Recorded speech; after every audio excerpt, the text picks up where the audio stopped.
જય શ્રી કૃષ્ણ.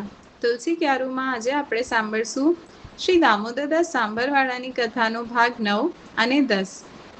દામોદરદાસે જોયું કે સસરાજીને બહુ દુઃખ લાગ્યું છે.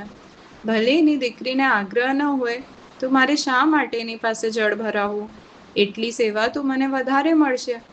બીજે દિવસે જળ ભરવા જતી વખતે એમણે પત્નીને કહ્યું, કાલે તારા બાપુજી આવેલા.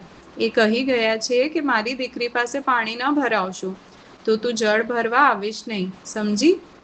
સારું ત્યારે, સુમિત્રાએ કહ્યું. એને ગઈકાલે શરમ પણ ઘણી જ આવી હતી. પિતાને ખરાબ લાગ્યું, એ પણ એને ન ગમ્યું. વળી પતિ પણ ના કહે છે. ખરા મનથી નહીં ને ઉપરથી કહેતા હોય તો એ શું? એણે તક ઝડપી લીધી. ભાવતું હતું ને વેદે કહ્યું, એના જેવું થયું. ગમતી વાત સ્વીકારી લીધી. ભલે ત્યારે, હવે હું જળ ભરવા નહીં આવું. પાછા દામોદરદાસ એકલા જ જળ ભરવા જવા લાગ્યા. વાત તો આ નાની દેખાય છે, પણ એમાં તત્વ મોટું હતું.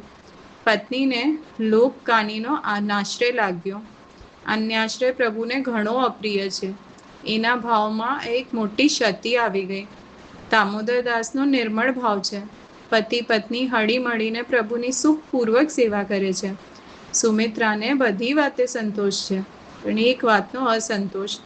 પરમાત્માએ બધું આપ્યું છે, પણ શેર માટીની ખોટ રાખી છે. આટલી બધી સંપત્તિનું ભવિષ્યમાં શું થશે? પ્રભુની સેવાનો ક્રમ પર મારી પાછળ કોણ સંભાળશે? મનમાં ઊંડે ઊંડે ચિંતા રહ્યા કરે છે. દામોદરદાસને શ્રી મહાપ્રભુજી પ્રત્યે પણ અત્યંત ભાવ હતો.